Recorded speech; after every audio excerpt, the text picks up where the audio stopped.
안녕하세요, 여러분. 여러분에게 환경과 경제에 관한 정보를 소개해줄 전지적 경희시점팀입니다. 혹시 여러분들은 제로 웨이스트 운동에 대해 들어보신 적이 있으신가요? 이름을 보면 대충 눈치챌 수 있죠? 제로 웨이스트란 쉽게 이야기하면 완전 쓰레기를 제로로 만드는 일종의 환경 운동입니다.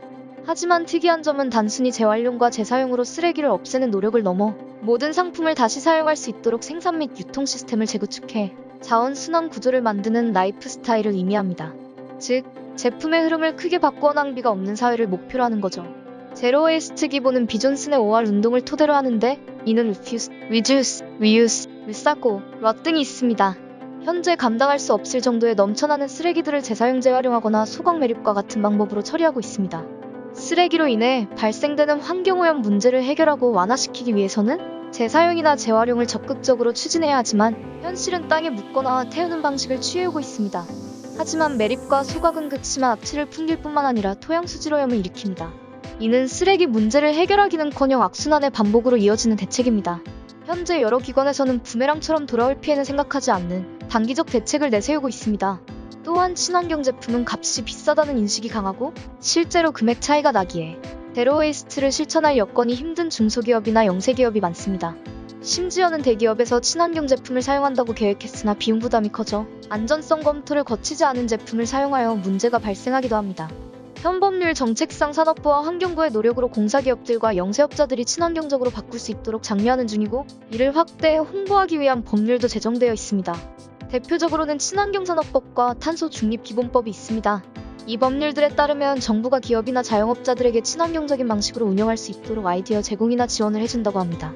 하지만 중소기업과 영세상인들이 제로 웨이스트를 적극적으로 실천하지 못하고 있습니다.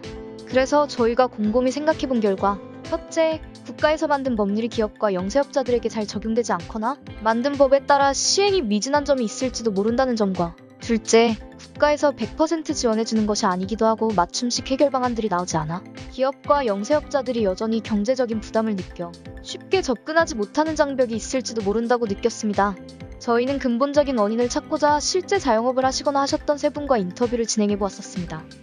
자영업자들 중에서도 경제적 어려움을 가장 크게 느낄 청년 사업가들이 친환경 제품을 사용하는 것에 대해 어떻게 느끼고 있는지 알아보기 위해 대전에서 카페를 운영하시는 윤땡땡님을 인터뷰하였습니다.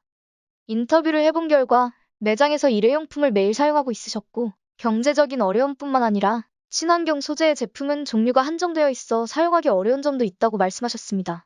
평균 한 달에서 한 달 반 주기로 200개에서 500개씩 주문합니다. 주문이 많다면 일주일에 200개씩 주문할 때도 있습니다. 친환경 소재의 제품은 값도 비싸지만 종류가 한정되어 있어 소량의 쿠키를 포장하는 데 사용할 수 있는 제품이 없습니다. 네, 있습니다. 아무래도 가장 고민하게 되는 부분은 가격인 것 같습니다. 다음으로 자영업자의 입장에서 경제적 불평등을 실제로 어떻게 느끼고 있는지 알아보기 위해 현재 참지 전문 요식업을 하시는 신현우 요리사님과 인터뷰를 해보았습니다. 요리사님은 일식 요리를 하신 지 20년 정도 되었고, 현재 참치 전문점을 운영하신 지 3년 6개월이 되었습니다. 자영업자의 입장에서 인터뷰를 해본 결과 경제적인 어려움 때문에 제로 웨이스트를 실천하고 싶어도 하지 못하는 상황임을 확실히 느낄 수 있었습니다. 지금 1인당 포장을 할 때는 한 6가지에서 7가지 정도 나가고요. 일회용품 사용은 지금 코로나 때문에 지금 종이컵이라든지 뭐 나무젓가락, 필히 쓰고 있죠.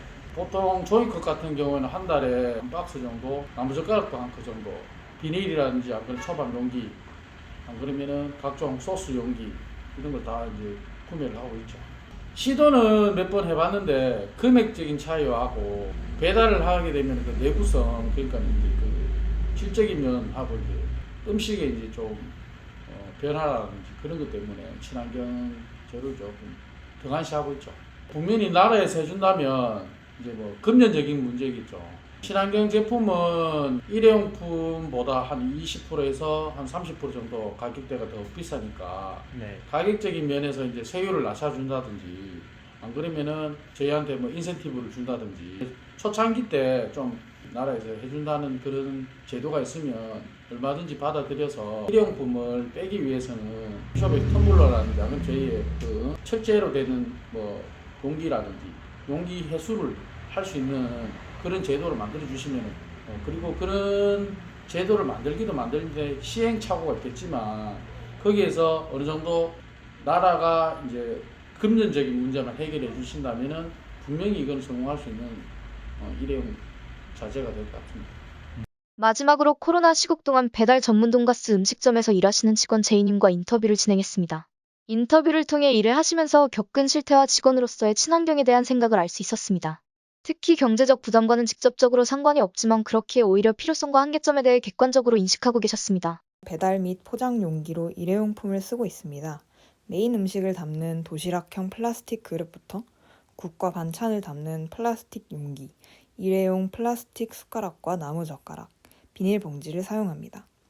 또한 매장 내에서 종이컵과 냅킨을 사용하고 있습니다. 네, 사실 매장 내에서 사용하는 종이컵과 냅킨이 크라프트로 만들어진 제품입니다. 크라프트는 무형광, 무방부, 무표백 크라프트 종이로 만든 친환경 소재인데요. 하지만 음식을 담는 용기까지 친환경 소재를 사용하기에는 아무래도 사장님께서 비용적으로 부담이 있어서 일회용품을 사용하고 있습니다. 사실 직원인 저 같은 경우는 친환경을 써야 한다는 의견과 사용하기 어렵다는 의견 양쪽 다 이해가 되긴 해요. 포장 업무를 하면서 보면 하루에 플라스틱을 엄청 쓰고 있기 때문이죠.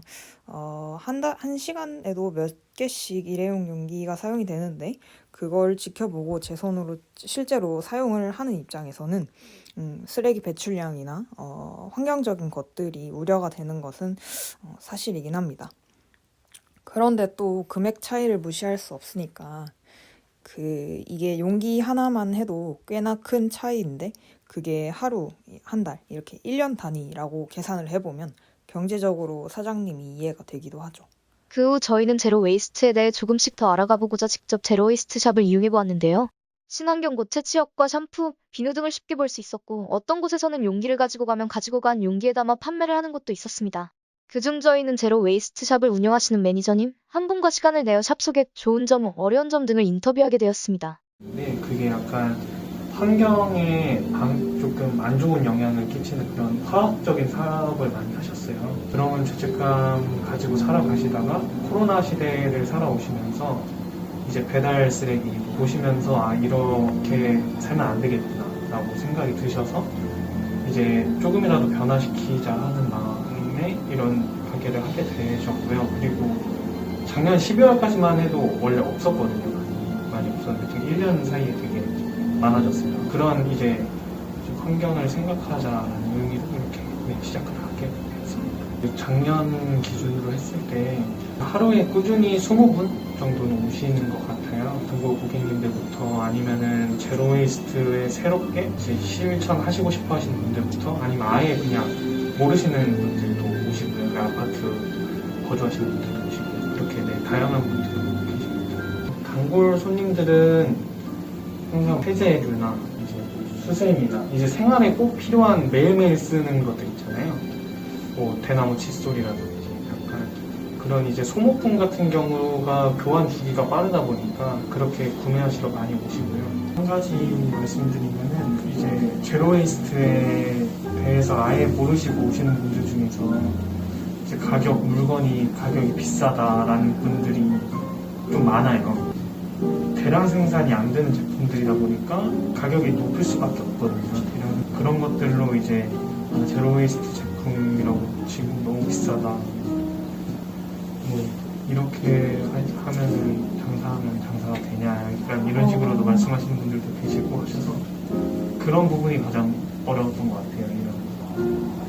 저희가 지금 자원순환을 위해서 모으고 있는 게 있어요. 이제 고객님들께서 가져다 주시는 종이팩이라든지 이제 두유 먹으면 나오는 이제 멸균팩이라든지 병뚜껑으로 이제 업사이클링하는 업체들이 많아서 병뚜껑이 작은 플라스틱이어서 그게 재활용이 힘들다고 해요. 그래서 그렇게 재활용이 안 되는 것보다 차라리 그냥 업사이클링으로 만들어서 인테리어 소품이나 이제 뭐 활용할 수 있는 그런 아이템으로 만들어서 판매하는 게 어떨까 해가지고 그런 분리수거장에 종이팩만 따로 모은 공간 먼저 시작을 하면 좋으니까 그렇게 해주셨으면 좋겠습니다. 그럼 저희는 제로 웨이스트 운동을 실천할 수 없는 걸까요? 절대 그렇지 않습니다. 저희가 약 3주간 실제로 일상에서 실천할 수 있는 제로 웨이스트 운동들을 빙고로 만들어서 진행해보았는데요. 개인은 작은 노력들에서 쉽게 할 수 있었습니다. 예를 들자면 카페에서 빨대를 받지 않는 것, 재사용이 가능한 텀블러를 가져가는 것 등이 있습니다.